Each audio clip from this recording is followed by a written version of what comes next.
to the latest edition of Explore Richland. I'm your host, Mark Ingham. Well, the temperature is rising here in Richland, which means many of you will be searching for ways to beat the heat this summer. Now, one of the most popular ways is to visit the beautiful Columbia River. Another is to visit one of the premier water facilities the City of Richland offers its residents. On this edition of Explore Richland, we are going to answer the question, it's hot, where can I swim? Now, to help us do that, we are pleased to welcome Jason Janowski to the program. Jason is the park ranger for the City of Richland. Jason, thanks for joining us today. Thanks for having me. Now, the City of Richland boasts miles of beautiful, open, and inviting Columbia River shoreline. But that doesn't mean access and the use of it is just a free-for-all. So, Jason, what areas on the Columbia River are not open for swimming? Well, yes, there is a lot of areas where they can swim, but the areas we do not want the people visiting our parks to use are basically the boat launch areas, anywhere where there's high boat traffic. The parks that have those are the Columbia Park West, Columbia Point Marina, Howard Amon, and Leslie Groves. So actually we want people to stay 100 feet away from each area. Now, Jason, that may come as a surprise to many residents because when I come down here to enjoy the park, I notice lots of people swimming where they're not supposed to be swimming. So that said, what are the concerns that we have with people swimming around the boat docks? Well, first of all, it's safety. Okay. I mean, we got boats that are coming in and out. We got electricity on the docks, and it's just dangerous. People jump off the platform in just 3 feet of water. And when it comes to where to swim, safety is our number one issue. Our priority is to keep people here safe. Jason, how does the city enforce the no swimming zones? Well, there is a civil infraction of $250 if the city wished to enforce it, which is very rare. But usually I'll go out there and educate them, and usually that's all it takes for them to say, oh, I didn't realize this, and they'll go to where they should swim. And then if they keep doing it, we can do that infraction, or I could actually trespass them from the park.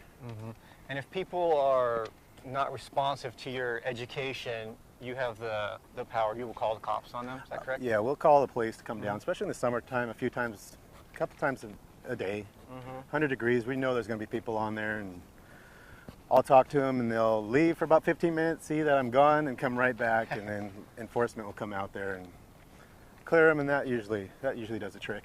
Yeah. Now, Jason, we've been talking a lot about where people can't swim. Now let's talk about where people can swim. Where in the City of Richland can residents swim? Well, like I say, they can swim everywhere but those areas, but we have some specific spots that we encourage them, such as the Howard Amon Swim Dock, which we usually have buoys out there with markers, so basically we'll know that boats can't come in there, so it's a safe environment. Leslie Groves, the same area, same type of situation when they're over at the swim dock. That's buoyed off, and so boats can't come in and basically run anybody over. And we have actually another great spot is George Prout Pool, which will be opening up as soon as school's out. And then actually not really a swim area, but a place to get wet is also at Howard Amon is the wader pool. Great for kids, parents, more for the little ones to just splash around and get wet, and that's cold as well. But yeah, and we also have Badger Mountain. Over there we have the splash pad area, also a great area where you don't have to swim, but you can get wet and cool off. And that is really popular throughout the summer. Does the city provide life jackets for residents? Yes, we're in the process of putting them out right now. Usually by Memorial Day, we'll have, I think, 5 or 6 life jacket stations. And then we'll keep those stocked throughout the summer. Okay, so free use of life jackets at the swim beaches is nice. Yeah. And yeah, you know, George Prout Pool is the only location in town where we have lifeguards on duty, correct? Sure, yes. Everywhere else, it's swim at your own risk. Now, Jason, your job's sort of unique in that you walk the parks, you observe activity that's happening in the parks, and maybe correct people on their use of the park. What do you want people to know about your job, and what do you want them to understand about interacting with you? Well, basically, I'm just here to make it the park safe for them, make it more enjoyable for them, and they can come up to me whenever they want, come and ask me any questions that you have.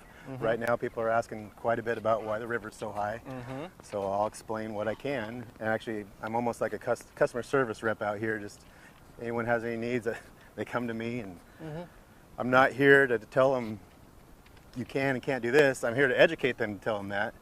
But when they say me, they know that they're basically going to get educated on our park rules, and if they don't obey it, then I will get someone else to enforce.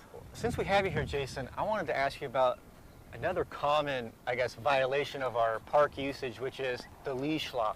Talk a little bit about what the dog leash law is. Well, the city code for leash for having your dogs in the park is basically on an 8-foot leash or on at heel.